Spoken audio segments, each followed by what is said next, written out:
যখনই ব্যাক করবে, দেখো এখানে ঘরের পাল্লিটা আছে তো, ওই যে ঘরের পাল্লির যে শেষ মাথাটা লুকিং গ্লাসে লক্ষ্য করো, ঘরের পাল্লি আর গাড়ির পেছন যেন সমান সমান থাকে। আচ্ছা ঠিক আছে, যদি না থাকে, যদি এগিয়ে থাকে তাহলে একটু পেঁচিয়ে ওটা সমান সমান করবে। ঠিক আছে, দিয়ে রিভার্স গিয়ার দিয়ে ব্যাক করবে। চলো রিভার্স গিয়ার দাও, আস্তে আস্তে ক্লাসটা ছাড়ো। দেখো এই এই প্রথমে এই লুকিং গ্লাসটা নজর রাখবে।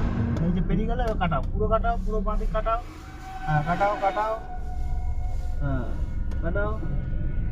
এই দেখো গাড়িটা ঢুকে গেছে, তুমি ঢুকে যাচ্ছ মানে গাড়ি ঢুকে গেছে। এবার ক্লাচ চাপো, ব্রেক।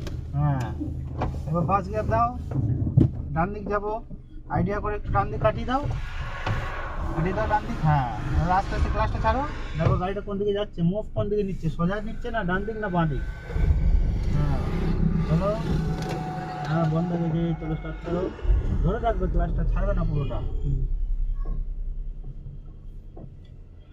হ্যাঁ ওইটুকুই, যাক যাক যাক হোক। অ্যাক্সিলেটার ধরো, অ্যাক্সিলেটার, হ্যাঁ ঘুরো, ব্যাস।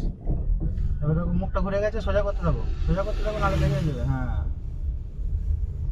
যাও, এবার অ্যাক্সিলেটার ধরো, সেকেন্ড গিয়ার ও